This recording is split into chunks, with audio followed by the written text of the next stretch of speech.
¿Y qué vamos a hacer hoy? Pues vamos a indagar en la imagen, en la figura, en la personalidad de este gran músico que era Franco Battiato,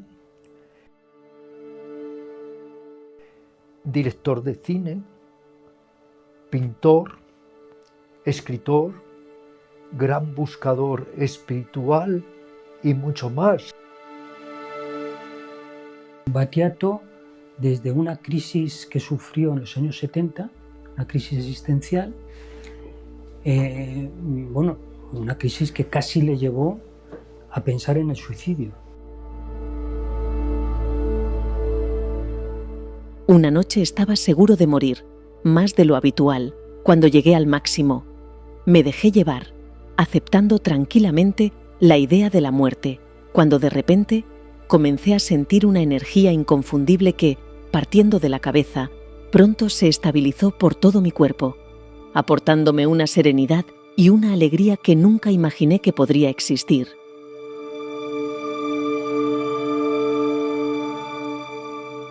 En verdad, la conciencia es la cosa superior, la conciencia. Nuestra conciencia, después de la muerte, vibra. El cuerpo, no.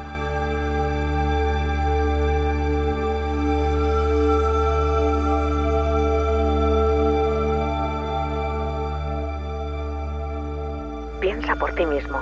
Wake up.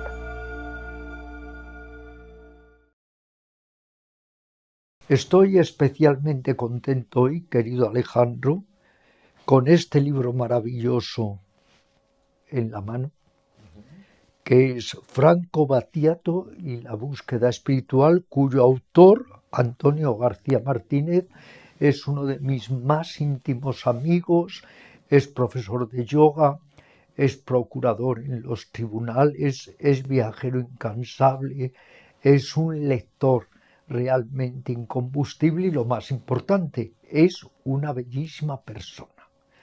Es además, se nos ha descubierto desde hace unos años como un gran escritor. Ha escrito un libro buenísimo que se llama Paseos literarios por Madrid y ha escrito este libro al que hacía referencia, Franco Battiato y la búsqueda espiritual.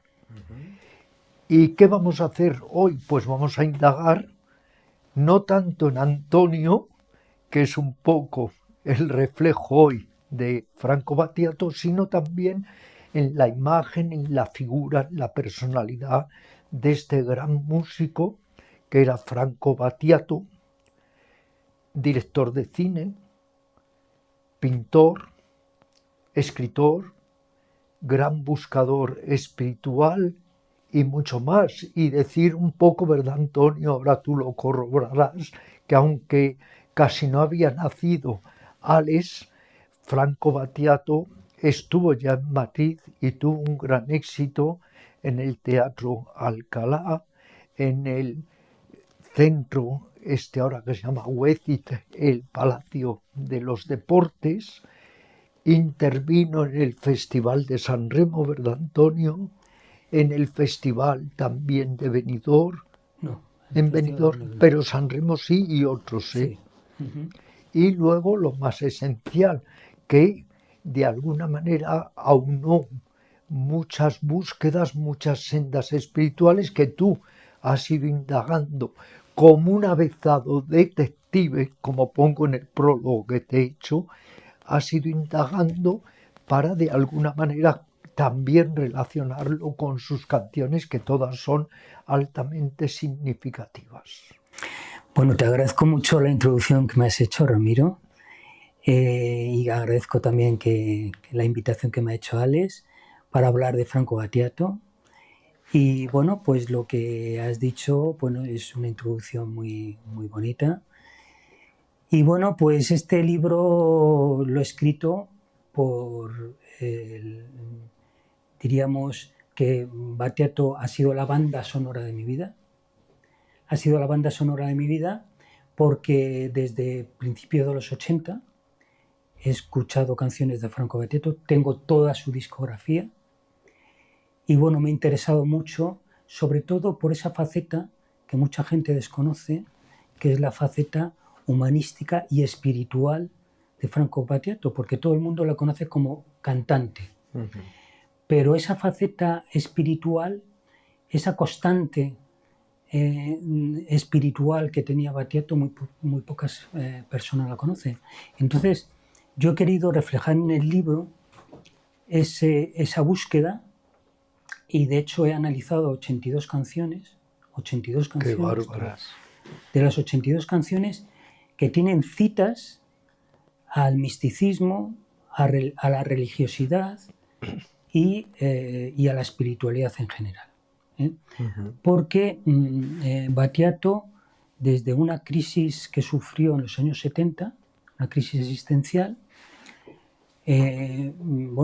una crisis que casi le llevó a pensar en el suicidio. El animal que yo llevo dentro no me ha dejado nunca ser feliz. Battiato ha contado cómo estaba en el metro de Nueva York y sintió la irresistible tentación de saltar a las vías. Sentí la tentación irresistible de lanzarme. Era como un canto de sirena, una atracción fatal, como la que percibes cuando, a cierta altura, el vacío se te aparece como un hechizo, una llamada. Entonces, hubo ahí un despertar, una transformación en él, en la espiritualidad. Una noche estaba seguro de morir, más de lo habitual, cuando llegué al máximo. Me dejé llevar, aceptando tranquilamente la idea de la muerte, cuando de repente comencé a sentir una energía inconfundible que, partiendo de la cabeza, pronto se estabilizó por todo mi cuerpo, aportándome una serenidad y una alegría que nunca imaginé que podría existir. Y empezó con libros de hindúes que tú conocerás, Ramana Maharshi, de Aurobindo, Seguramente el Bhagavad Gita. el Yogananda también leía, y todo eso. Luego empezó con el Cuarto Camino, luego sufismo, luego budismo, misticismo cristiano. Entonces, bueno, durante toda su vida estuvo muy influenciado por muchos caminos o muchos senderos espirituales. Y dime, Antonio, ¿cuándo comenzó él a meditar? Pues Franco Battiato empezó a meditar a mediados de los años 70. Entiendo la meditación como una especie de abandono total del cuerpo y de la mente que permite frecuentar los espacios interiores. Si te apartas del circuito biológico, puedes llegar a conocer los espacios del puro silencio, liberado de pensamientos y emociones. La meditación es una cosa muy difícil a explicar, es más fácil a hacer. Se está sentados, ¿no? Sin tensiones. En el primer momento el relajamiento es determinante. Después el cuerpo resta inmóvil y otras cosas se encuentran. Battiato decía que la meditación le había salvado de alguna forma, y dice, sin la meditación, dijo él, yo sería hombre muerto. Que con la meditación había encontrado su realidad interior. La meditación es una técnica apta para crear estados de silencio que son la realidad interior y donde se manifiesta la verdadera creatividad, el descubrimiento. Hoy la practico por decisión propia, entonces solo era un medio para sobrevivir.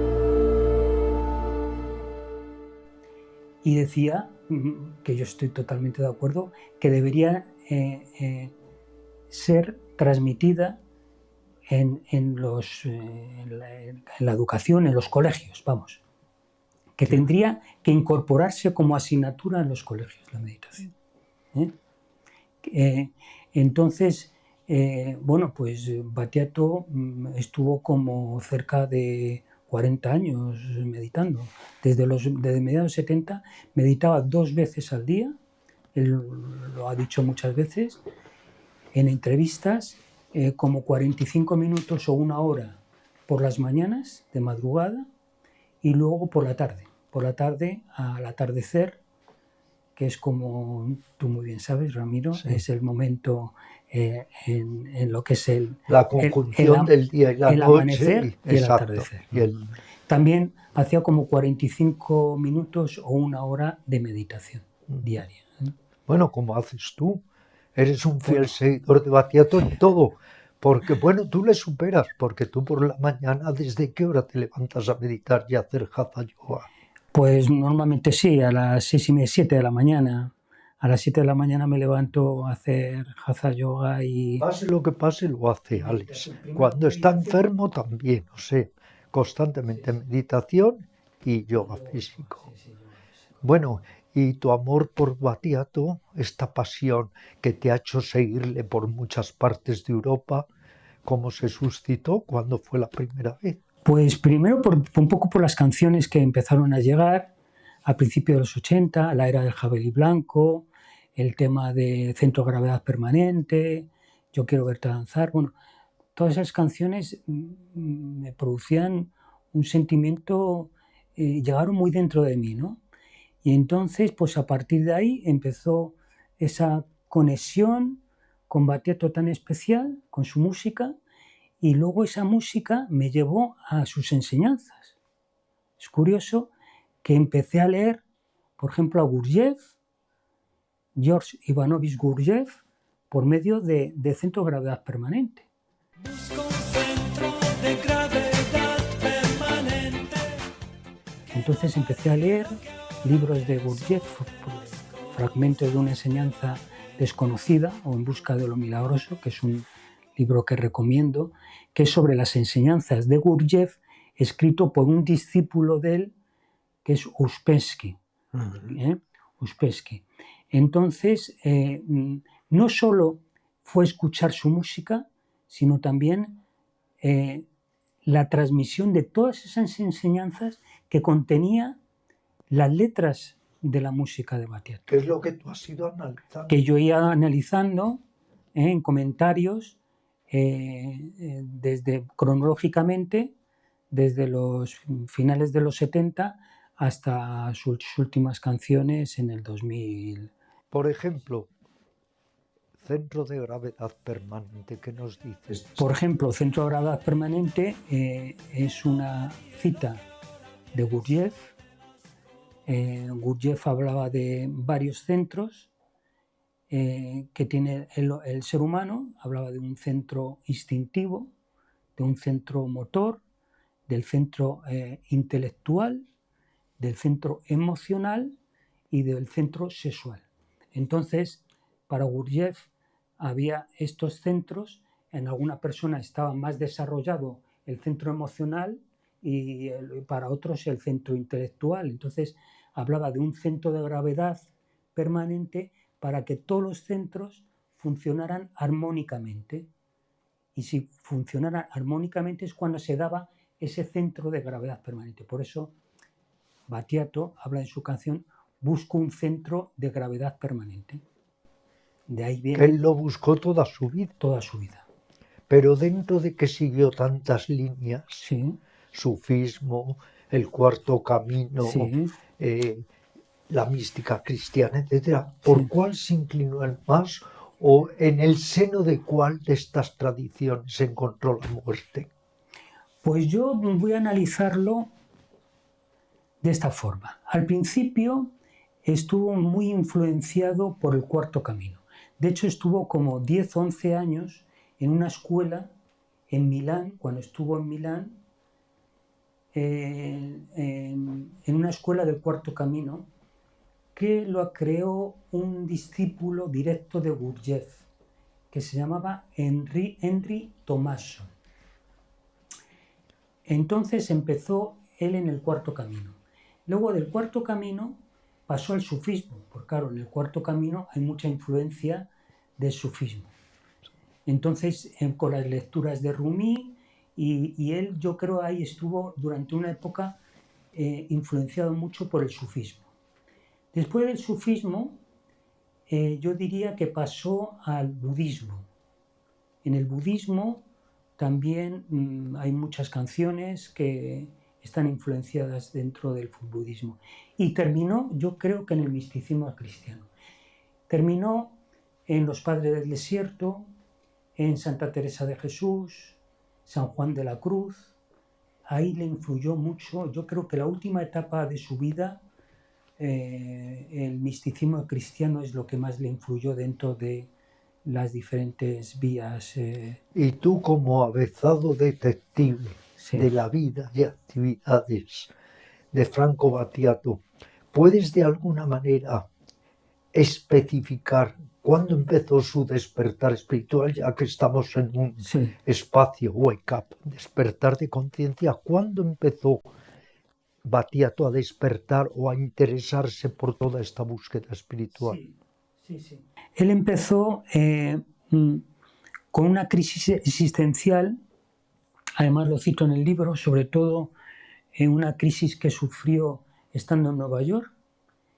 Y entonces ahí fue una crisis que ahí fue el despertar. Tenía dos soluciones, como él decía, o el suicidio o despertar a algo que él está buscando. Y entonces ahí nació el despertar, la evolución interior que él estaba esperando. Y entonces lo encontró en la espiritualidad. Y ya nunca lo abandonó. Empezó con la meditación. La meditación para él fue fundamental. Y todo, él mismo lo dice. Él lo dijo, dice, vivo en lo sacro, y mi música se refleja en esa dimensión. A partir de ahí, de mediados, diríamos, de los 70, es cuando hay una transformación interior, y a partir de ahí es un hombre nuevo, porque hay un despertar. Era muy crítico con los políticos. Sí. Y con la política, enormemente crítico. Sí. En sus declaraciones siempre de alguna manera criticaba a lo que son los políticos, su voracidad, les consideraba como putas, ¿no es así? Lo hemos hablado tú y yo alguna vez. Sí. Lo decía él. Lo dijo. ¿Qué dijo Antonio? Lo dijo cuando es que le nombraron consejero en Sicilia. Bueno, le nombraron un cargo político, pero estuvo nada, no duró ni unos meses. Ni unos meses, enseguida renunció a ese cargo político y, bueno, a los políticos los despreciaba de alguna forma, eran gente muy poco fiable para él. Como Krishnamurti, que nunca hay que fiarse de un político. Sí. Por otro lado, él ¿qué tal llevaba a su doble vida, la vida social y luego su vida interior? Porque hubo una época, muchísimos años, que tuvo una fama impresionante. De hecho, ¿a qué lugares de Europa has ido tú a verle cantar en directo? Yo creo que él llevaba una vida más retirada y apartada que una vida de no tener relación social. No, bueno, él vivía en Milo, que es un pueblo que yo he estado allí, a las laderas del Etna, en Sicilia, y bueno, pues él llevaba una vida un poco apartada y retirada de... Entonces, conjugaba bien la vida social con su vida, esa vida retirada, apartada, que él llevaba. Pero en general, a mí lo que me gusta de Battiato es la unidad de vida. La unidad de vida porque era una persona muy coherente en todo. Y la coherencia la llevaba en todo. La ética y la estética se unían en Franco Battiato, esa coherencia. Sí, en este sentido, Antonio era vegetariano estricto, Sí. creía en la reencarnación. Sí. Y no solo era muy crítico con los políticos, también con la sociedad actual. ¿Vivimos en un tiempo de ladrones? seguro. En la Italia seguro. Y también en la España. En España me temo que también. Estos días, precisamente, como metidos en una cueva, se reúne el cónclave de cardenales para elegir al nuevo papa. ¿También son Ali Baba y los 40 ladrones? Dentro del Vaticano creo que sí. Sí, sí, claro. Efectivamente, en la sociedad actual hay canciones que, vamos, es una crítica evidente a que no hay ideologías, no hay métodos, que la sociedad no puede darnos respuestas a lo que la única respuesta es lo que nosotros encontremos dentro en un viaje que hagamos a nuestro interior. Las respuestas no están en el exterior, eso se refleja en sus canciones, sino en el interior, en nuestro interior. Alejandro, Antonio y yo somos grandes amantes de París, por lo mucho que nos inspira. De hecho, en París hemos ido a buscar también los orígenes de Gurdjieff. Bien, y Gurdjieff acudía diariamente a un café muy célebre y muy caro en París, que es el Café de la Paix, y tiene una canción. Sí, hay una canción que la titula El Café de la Paix, que bueno, dice él en italiano, ese disco no está en español, dice, viene a prender un té al Café de la Paix, vienes a tomar un té al Café de la Paix, y es un poco alude a las enseñanzas de Gurdjieff, porque Gurdjieff, como bien sabe Ramiro, escribía en un momento de su vida, pasó a ser escritor, y diríamos que el cuartel general de Gurdjieff, donde recibía a sus discípulos y a diferentes personas, lo recibía allí en el Café de la Paix, y entonces pues por eso hace esa alusión Battiato al Café de la Paix, que titula su canción Café de la Paix. Bueno, ¿y qué me cuentas de una de sus canciones que llegó a ser muy célebre, que hasta Alejandro la ha oído? Hoy quiero verte bailar.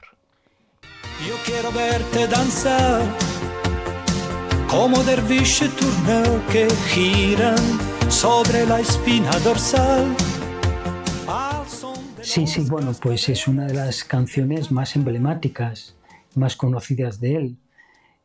Ahí habla de las diferentes danzas del mundo y lo importante que es la danza dentro de la concepción en el ser humano, y sobre todo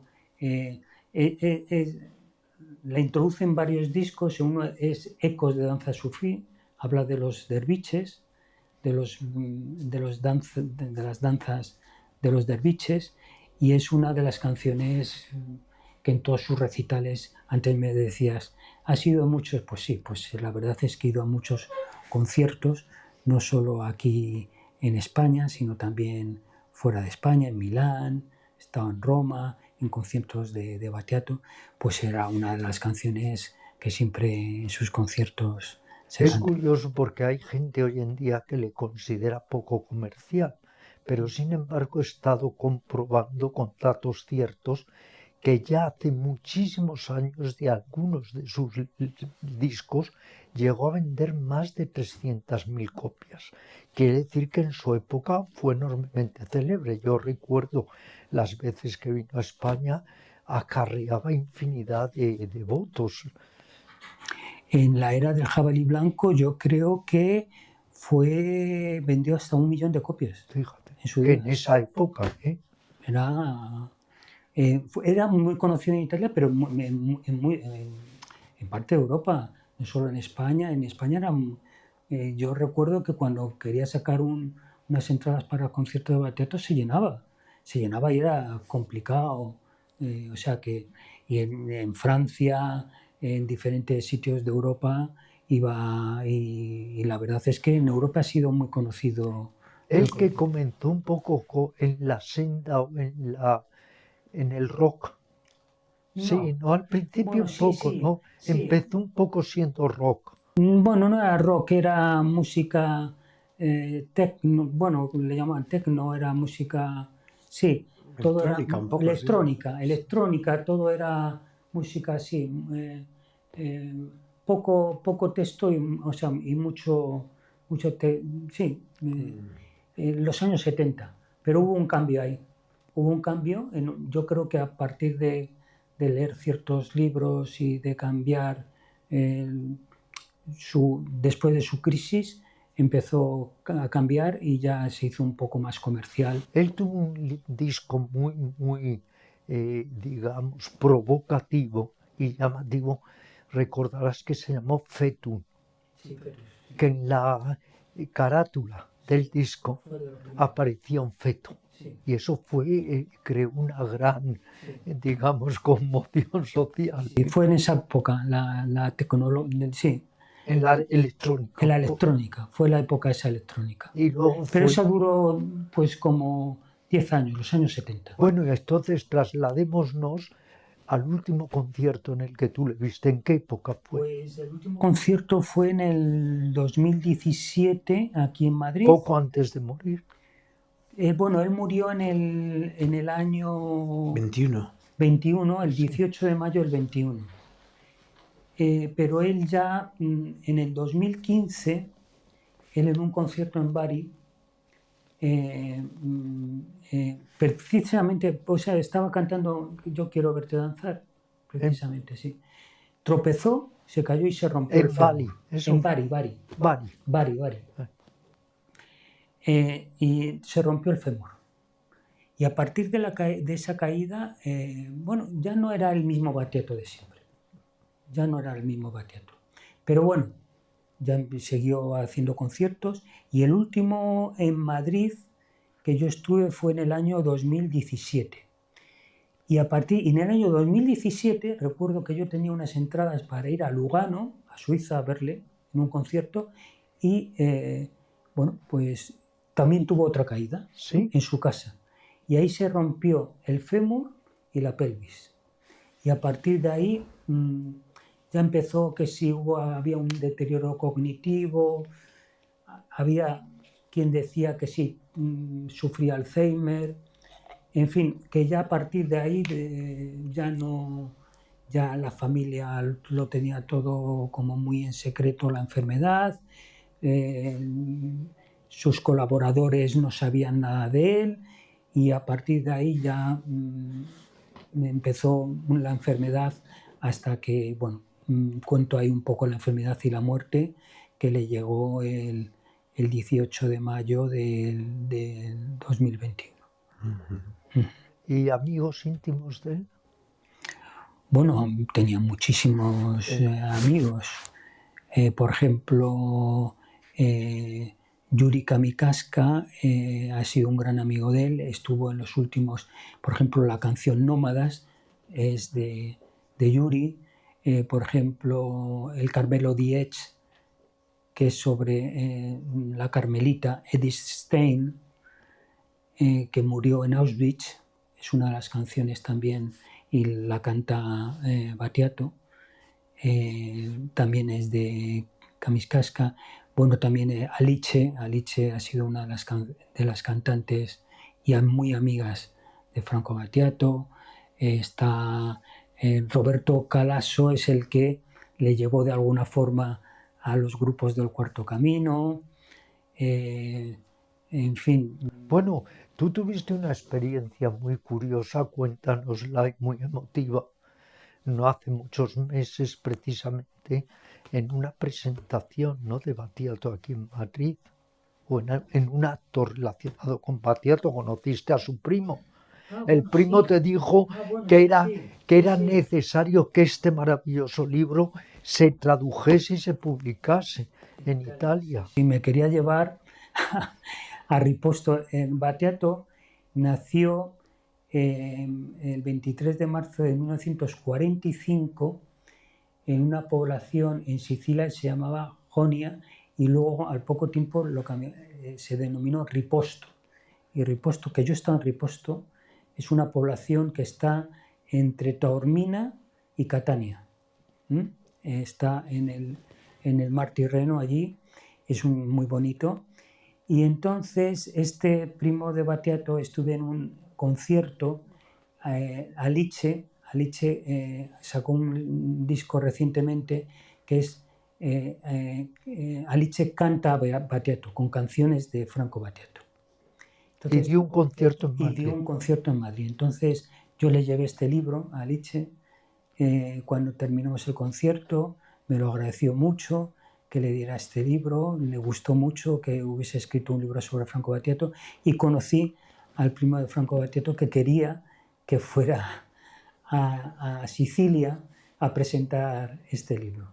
Sí, sí, fue algo... Esperemos que el libro se traduzca al italiano y finalmente puedas presentarlo en Sicilia o en Milán, donde hay una gran editorial que va a estudiar tu libro, sin duda. Sí, sí. Volviendo ahora a Sicilia, cuando falleció Battiato, curiosamente, el Etna y Stromboli rugieron con gran fuerza y los dos volcanes, curiosamente, cuando falleció ese día Battiato, explotaron muchísima... Hubo una erupción, ¿no? Muy llamativa. Es como dando un adiós a una persona que fue muy espiritual y que estaba muy arraigado a Sicilia. Él lo menciona mucho también en sus canciones en Sicilia. Y los románticos como yo, que hemos oído tantas veces la estación de los amores, que nos dice. La estación de los amores viene y va, y los deseos no envejecen. La estación de los amores es una de las canciones más emblemáticas de él. Es, más o menos él dice ahí que no hay que llorar los amores pasados, que lo único que es la vida es vivir el presente, y que es una de las canciones... Qué gran discípulo de él tenemos aquí. No llorar los amores pasados. Es cierto. Bueno, yo de Battiato debo decir que aquí soy un mero espectador, porque a mí me cogió joven. Verte bailar y Centro de Gravedad las conozco, me resuenan, pero en aquel entonces para mí no. Sin embargo, desde que hablamos de la posibilidad de hacer este formato de hoy, me he topado con gente que... De hecho, ayer en una comida con Miguel Ángel Tobías me dijo que su vida cambió con 14 años a partir de una canción de Franco Battiato. Yo hablo mucho, nunca voy a dejar de hacer homenaje a Franco Battiato, ese cantante italiano, el cantante del alma, le bautizaron los italianos, que falleció hace un año y algo. Yo amo a Franco Battiato y le escucho desde los 14 años. Desde los 14 años que escuché la estación de los amores, una canción en la radio, y ahí me atravesó. Pues Franco Battiato dice en una de sus canciones, a veces duermo dentro de un saco para no perder el contacto con la tierra. Entonces yo supe que eso no era una frase en una canción. Tuve la oportunidad de saber que era real. Para no perder el contacto con la tierra, es decir, para que no perdamos el contacto, ¿sabes?, con la esencia, con lo natural, con de dónde venimos. Absolutamente. De hecho, nunca la humanidad tuvo tanto, el primer mundo, y nunca valoró tan poco, ¿no? Y dije, wow. Y me doy cuenta ahora de la importancia. Por eso tengo tantas ganas de... Además, me voy a leer el libro parándome en cada una de las canciones. Y además vas a salpicar este espacio con canciones de él, ¿no? Claro, por supuesto. Sí, además, estaba ahora pensando, el otro día hicimos una encuesta en Wake Up a 2.200 personas acerca de espiritualidad, la espiritualidad del siglo XXI. Y salía la figura del buscador. Y estaba viendo que él era un buscador total. Total. A través de... O sea, anduvo la senda del sufismo, del Gurdjieff. ¿Profesa alguna religión? Todos. Me gustan todas las religiones. Sí, sin duda. el budismo tibetano es una religión, no es una religión, es una manera de vivir. ¿Y cree entonces en algún dios o es más una cuestión espiritual? Dios es una cosa inarribable, está en zonas muy elevadas. El tal, porque al final esta encuesta lo que sacaba un poco a la luz es que ya la gente no se mete tanto en una religión con esas creencias tan cerradas o en otra, que va una contra otra, sino que el buscador transita en muchas Eso es. va andando diferentes sendas. En verdad la conciencia es la cosa superior, la conciencia. Nuestra conciencia después de la muerte vibra. ¿Ah, sí? El cuerpo no. Y creo siempre en la reencarnación. Después un periodo de otro mundo se retorna. Profesor, aquí. Que en aquel entonces igual no era tan fácil como hoy, porque hoy es más fácil. Claro. Antes, si estabas con unos, no estabas con otros. Sí. Era mucho más dogmático todo. Claro. Ahora hay una gran apertura espiritual, que la gente va incluso picoteando a veces demasiado, promiscuamente en unas y otras sendas. Y además tener coherencia, porque tuvo coherencia hasta con las canciones, porque ahora hay artistas que pueden ser espirituales o no en su casa, pero las canciones no tienen nada que ver con... Exacto. Las canciones, se fabrican. Oye, ni piezas. las canciones ni tristemente los productos que luego anuncian, que es increíble que gente con tantos medios luego se preste a determinados anuncios, ¿verdad? Que llama la atención. Bueno, esa es la falta de coherencia en el mundo de la que hablamos. Que ellos quería preguntar, te quería también preguntar a ti, con el análisis de las letras de las canciones. El otro día vi un vídeo que me hizo pensar. Había alguien que decía, oye, ¿tú dejarías ver pornografía a tu hija? Y dice, no. Y dice, ¿por qué la dejas escuchar reggaetón? Si hablan de lo mismo. O sea, ¿sabes? Hablan de, te pongo a ti, nena, tal, te pongo a 4 palos, no sé qué, cuánto. Y dije, joder, vaya cambio, ¿no? Que poco se hace como hacía antes Franco Battiato. Ya no sé, y ahí te pregunto, ¿será que eso no vende? O a lo mejor no se hace, pero la gente sí lo consumiría, porque se hace poco, ¿no? Bueno, Battiato lo decía, dice, a mí me da igual el tema de las ventas. Yo lo que quiero, Claro.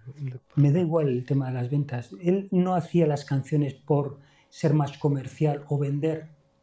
Es un poco lo que decía antes. Él hacía por su coherencia. Él quería que ética y estética confluyeran y entonces él hacía las canciones para llegar a sus oyentes. No le gustaba hablar de fans. Le denominaban también maestro y no le gustaba que le dijeran maestro. Pero él lo que quería es, según hemos hablado mucho de la espiritualidad, según en el nivel evolutivo de cada uno, le llegara las canciones que él escribía y luego le ponía música. ¿Entiendes? Qué bueno. Entonces, el tema de la comercialización, si vendía o si en sus conciertos había pocos o más gente, a él... Una de las cosas que yo digo en el libro es una cosa que me gusta mucho hablar de Franco Battiato, que le preguntaron a raíz del disco Ábrete Sésamo, hay una canción que se llama Testamento. Y entonces, esa sí canción es un poco autobiográfica, y entonces le pregunta a un periodista español, ¿qué testamento o qué legado quiere usted dejar? Y él contestó, la honestidad.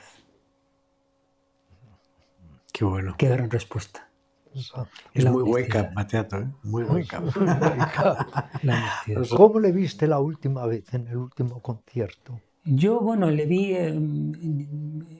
Se sentaba ya en el suelo. Ya. Bueno, el primer concierto, uno de los primeros conciertos que le vi yo en Madrid, en el Alcalá Palace, te estoy hablando de principio de los 80, él se sentó, siempre llevaba una alfombra, y se sentaba en la alfombra. Y de la alfombra no se movió sentado, con las piernas cruzadas. Todo el concierto sentado con las piernas cruzadas. Y en el último concierto sí estuvo sentado prácticamente todo el concierto. Ya solo las últimas canciones él se levantaba. Pero bueno, tampoco le preocupaba mucho la imagen en un escenario. A Battiato no le preocupaba esas cosas. De hecho, yo antes hemos estado visionando algunas de las canciones y lo primero que pensaba al ver algunos vídeos de los que pondremos aquí en directo es si Franco Battiato hiciera hoy el casting de Operación Triunfo o Tú sí que vales o todas Factor X. No creo que él tuviera tan mal gusto como para Yo creo que no se presentaría. No se presentaría. No, pero a lo que voy es... Bastantes que yo antes por equivocación le he metido en el Festival de Benidorm y él estuvo en Venecia solamente. Y estuvo en Eurovisión. Eso era. Quería decir, es que ahí ha venido mi fallo. Sabía que había estado en 2 festivales. El de Eurovisión sí fue con Los trenes de Toser. Con Los trenes de Toser fue cantando también con Alice. Sí, pero a lo que voy es, hoy para un artista tiene que bailar de cine, bueno, ser guapísimo, tipazo, la voz, además tener un Instagram súper movido.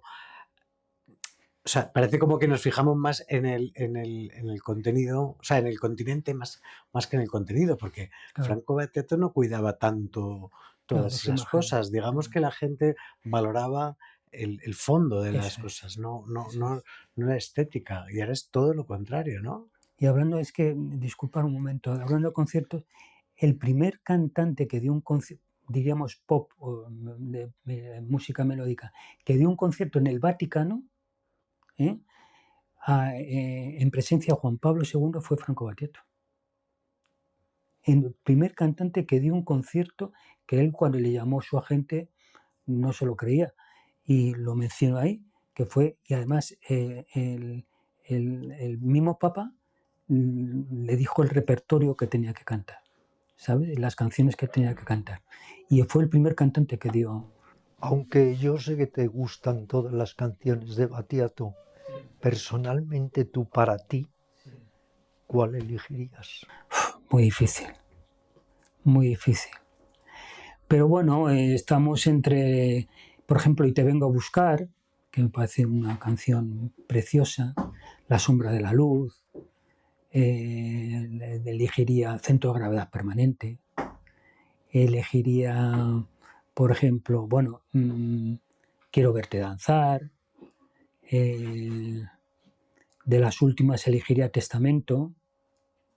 Bueno, me gustan tantas las canciones. ¿En qué medida ha influido en ti o te ha motivado?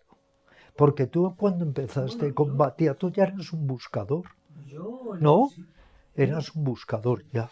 Sí, totalmente. Sí. Luego, en realidad, yo le considero para mí un maestro. Él no le gustaba un maestro a la distancia. He tenido un maestro en el presente, aquí, que es Ramiro, y yo porque me ha influenciado mucho sus canciones, en que yo he ido a textos de libros por Franco Battiato. y luego, a propósito de lo que tú señalabas, era un antidivo. Él nunca tuvo nada de divo, ¿eh? Nunca. De alguna manera huía de toda esa mascarada de la sociedad actual, con los cantantes, los artistas. Battiato, aquí es lo que decía Epicuro, dice, para permanecer feliz vive oculto. Eso. Y él vivía. Coherente a sí mismo, con Sí, esto sí. de que hablábamos, ¿no? Sí, sí. No recluido, pero como he dicho antes, sí retirado. De manera discreta, por lo menos, Eso es. desde la honestidad que mencionabas antes, ¿no? Eso es. Él llevaba una vida muy discreta. ¿Qué destacarías un poco de sus entrevistas, que le entrevistaban con cierta frecuencia, claro? Y siempre de alguna manera soltaba perlas espirituales en esas Es entrevistas. que fácil. Battiato era una persona, un intelectual, para mí ha sido un intelectual, y era poliédrico, ecléctico, le considero una persona mística, le considero un místico, y además eso se refleja en sus canciones. Entonces, en sus entrevistas es un poco lo que él era. Yo creo, yo termino el libro diciendo una frase, cuando le preguntaron a un maestro preguntó a sus discípulos: cuando una persona iluminada muere, ¿qué queda? Y uno de ellos dijo: nada, no queda nada. Y el maestro dice: no, queda la verdad. Qué bueno. La verdad es la verdad, pero con mayúsculas, ¿eh? Sí. Es lo que yo creo que transmitió Franco Battiato, por eso que he dicho antes, por su coherencia y su unidad de vida. Y entonces él transmitía a los periodistas esa coherencia. Además no es nada fácil, porque estamos hablando de que cuando uno lleva una vida más anónima, pues es más fácil estar retirado y no caer en las tentaciones de la fama. Todo eso son guindas para el ego, son perlitas que al ego le encantan, ¿no? Salir en la foto, y bueno, el mundo de la farándula, las fiestas, las mujeres. Eso, exacto, ese es el opio de nuestros días. Estar coherente. En tal sentido, él, con respecto al ego, alguna vez se define. Él rechazó todo esto que tú dices, Ale, lo rechazó. Totalmente. O sea, no llegó a incurrir en ello para saturarse tampoco. Yo creo que... porque no sabemos nada de su crisis. O sea, detrás de las crisis siempre hay algo, ¿no? Eso yo creo que le ocurrió, y a eso iba en los años 70. Ajá. O sea, que entró en la rueda. Entró en esa dinámica. Comprobó que no... Eso es. Y ahí hubo un despertar espiritual. Pues mira que me es muy familiar todo lo que dice de Franco. Además, es bonito pensar, él dejó un legado de honestidad, pero también con sus canciones, para personas que estuvieran en diferentes momentos de su camino espiritual. Tú lo has amplificado con este libro, y ahora lo estamos haciendo en Wake Up con esta entrevista. Y estamos también de alguna manera colaborando con su legado. Oye, y al que mañana se pueda encontrar esta entrevista, atravesar la experiencia del libro, pues hoy le habremos ayudado también. Muy bien. Muy bueno. Bueno, pues, ¿qué más se nos puede ocurrir, Antonio? Pues... que tú nos cuentes. Toda la vida termina con la muerte, ¿o no? Sí. Nacemos para morir. Y entonces, Battiato, y el gran secreto de la vida es saber morir. Y Battiato, toda su vida, trabajó interiormente para afrontar la muerte. ¿Le obsesiona a Franco Battiato el tema de la muerte? No. No, al contrario. ¿Al contrario? Sí. ¿Nunca piensa en ella? Creo que depende del tipo de vida que se conduce, ¿no? Uh-huh. Si hay la conciencia recta, uh-huh, la muerte no es un problema. Y todos los que estuvieron con él dijeron, la afrontó con serenidad, y con una sonrisa. Su amigo Francesco Messina lo recuerda así. Franco ha dejado este mundo con una sonrisa. Estaba sereno y preparado. Llevaba muchos años enfermo y sabía que sucedería, pero también porque ha pasado toda una vida preparándose para esa separación, y lo ha hecho tal y como lo transmitió en sus canciones, extremadamente coherente con lo que es él.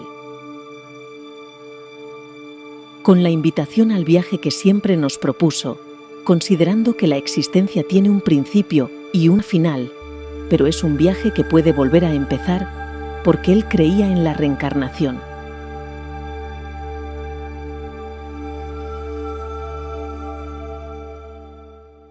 Porque él creía en la reencarnación, esto es un tema que no hemos hablado, él creía en la reencarnación, y entonces él estuvo mucho tiempo preparándose para ese momento fundamental.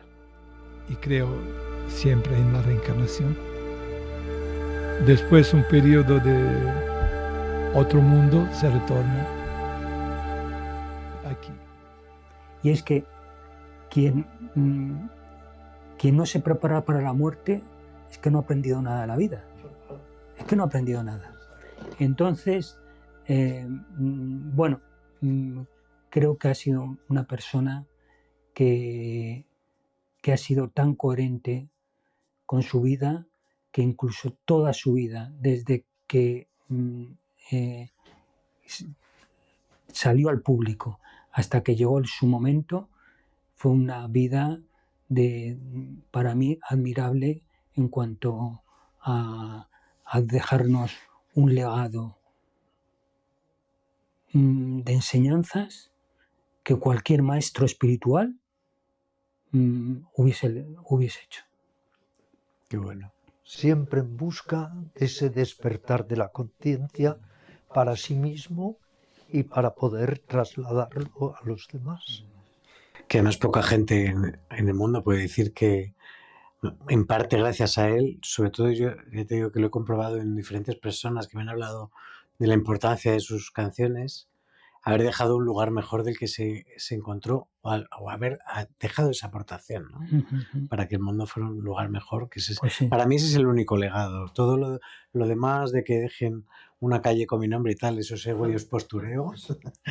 pero sí, el legado de colaborar o de poner parte para que el mundo sea un lugar mejor, yo creo que lo consiguió. Muy bien. Por cierto, no sé si se encuentran autores hoy o artistas como Franco Battiato. Pues Como Franco Battiato quiere decir, pues gente coherente consigo misma, que no ponga tanto foco en lo comercial, que tenga un mensaje dentro en el contenido. Pues debe haberlo, pero yo no lo conozco. Tendremos que buscar más, ¿no? Oye, si las personas innumerables, como son tus seguidores, que vean este espacio, que si conocen a algunos, te den señales de ellos. Pues estaría bueno. Sí. Sería interesante. Yo hace poco, pasa que no retuve los nombres, pero me consta que hay, pasa que, por desgracia, a veces precisamente no son cosas muy populares quizás, ¿no? Quizás haya que buscar un poquito. Pero sí animamos a la gente, si alguien sepa que nos haga llegar, estaría muy bien saber de ellos, claro. Y también que nos digan si siguen escuchando a Franco Battiato y si no, que lo hagan. Y cuando uno mira en Wikipedia todo lo que hizo Franco Battiato, resulta apabullante. Tendría que ser infinitamente más conocido y sobre todo reconocido. Por eso es tan importante este libro de Antonio, porque está maravillosamente escrito, es una gran investigación y hace justicia a la figura de Franco Battiato como, digamos, maestro, como cantante, como difusor de enseñanzas espirituales, porque la música, las canciones, es una manera preciosa de difundir enseñanzas que a lo mejor de otra forma no llegan al gran público. Que por cierto, no hemos hablado, pero a mí me parece interesante la figura de la música, o sea, y la importancia de la música, te quiero decir. Cuando tienes una canción pegadiza, con una letra pegadiza, es un mantra. Total. Si tú estás escuchando un mensaje insano que además se te pega y está haciendo eco en tu cabeza permanentemente, o sea, yo siempre digo lo mismo, los compositores son y los guionistas de cine son los terapeutas más masivos del planeta. Porque cuando tú haces una canción, y por cierto, Franco Battiato tiene millones de visualizaciones en sus libros, o sea, en sus vídeos de YouTube, o sea, que no solo sus ventas de discos, sino que hoy sigue siendo muy escuchado. Coño, es que es una responsabilidad muy grande. Y la música tiene un poder tremendo, al igual que yo me acuerdo con un compañero que estaba tratándose para salir del consumo de drogas, de una adicción, le prohibíamos escuchar música porque se iba a unas letras destructivas de las que se evadía de la realidad tremenda. Entonces, la música puede ser, como todo en la vida, ¿no? Según tremendamente sanadora o tremendamente, sí, que te acerque a lugares tan bonitos, ¿no? Puede transmitirte mensajes maravillosos para el autocrecimiento o totalmente destructivos y autodestructivos. Es cierto. De hecho, lo que domina hoy, desgraciadamente, es lo tóxico, porque ya antes hemos mencionado el reggaetón, que ya es como el colmo, te quiero decir. Pero es que hay canciones de artistas que están muy bien, te quiero decir, un pop rock tipo Amaral, que te dice en la letra, sin ti no soy nada.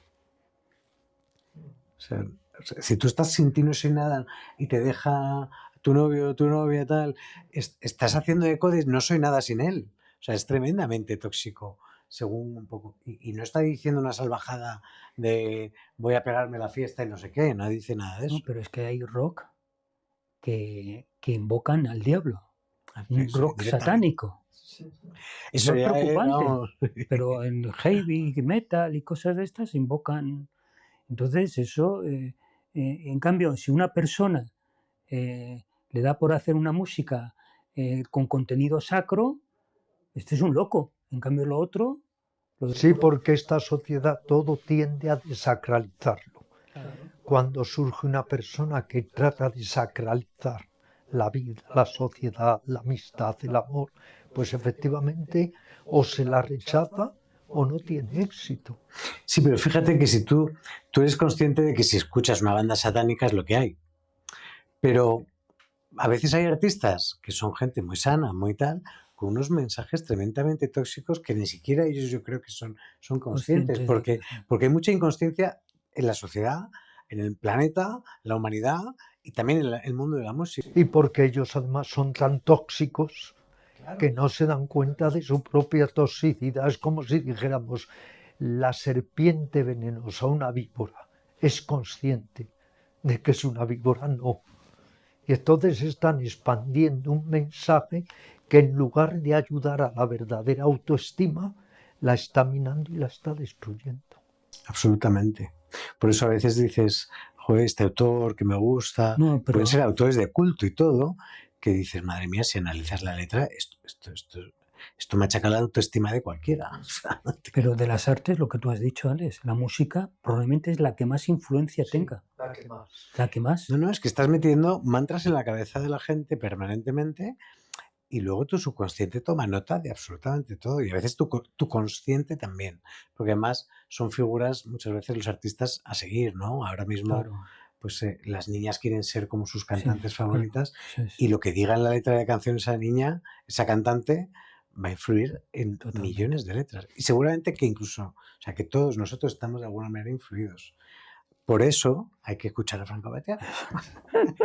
Un poquito de medicina espiritual para... Y por eso este avezado detective de Franco Battiato tiene que indagar más en lo que tú le has preguntado. ¿Qué sucedió en aquella crisis existencial? O dicho de otra manera, como místico que era, pasaría sin duda por noches oscuras del alma. Él lo dijo. ¿Lo dijo? Lo dijo. Pasó por una noche oscura del alma como San Juan de la Cruz. Y entonces, la crisis esa fue terrible para él.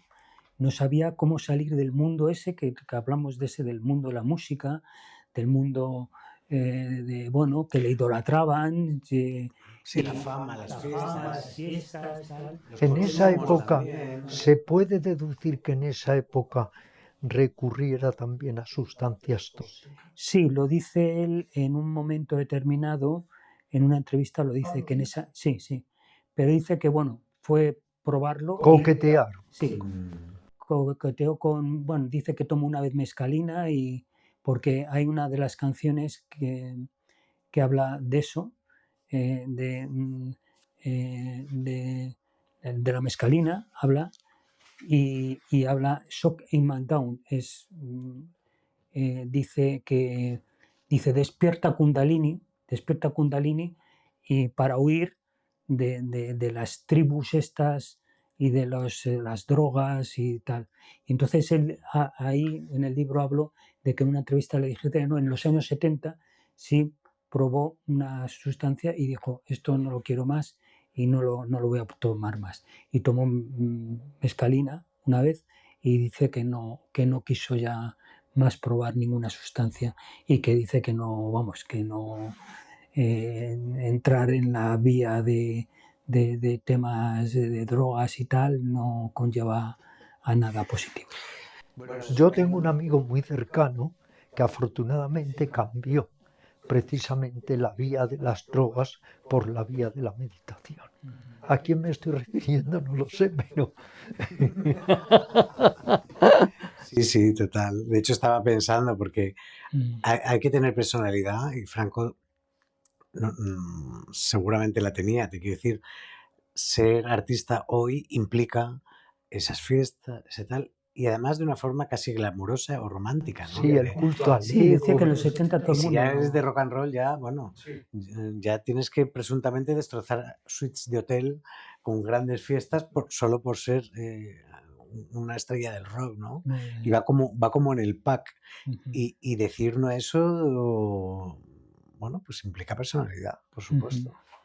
O sea que... Sí, también dijo que había consumido una vez LSD, pero dijo que vio el tema de tal y que renunció totalmente al tema de... Como buen buscador, ¿no? Anduvo esa senda también, Probó. para La saber que no era la meditación, suya. La meditación fue lo que le cambió su vida y la búsqueda espiritual, que es lo que hemos hablado.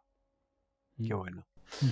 Muy bien. Bueno, pues es bueno muchas que, gracias por este... es bueno que haya personas que nos sirvan de referente siempre, ¿verdad? Efectivamente. A mí me ha servido para querer saber un poquito más, para leer un poquito tu libro y escuchar un poquito Franco Battiato, y espero que... Y ya sabes que si alguna vez quieres que alguien te dé un paseo literario único por Madrid, aquí le tienes. Eso me llama mucho la atención, ¿eh?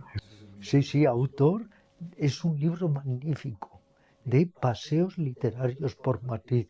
Dinos, aunque sea a modo un poco de botón de muestra, ¿qué autores se pueden visitar por Madrid?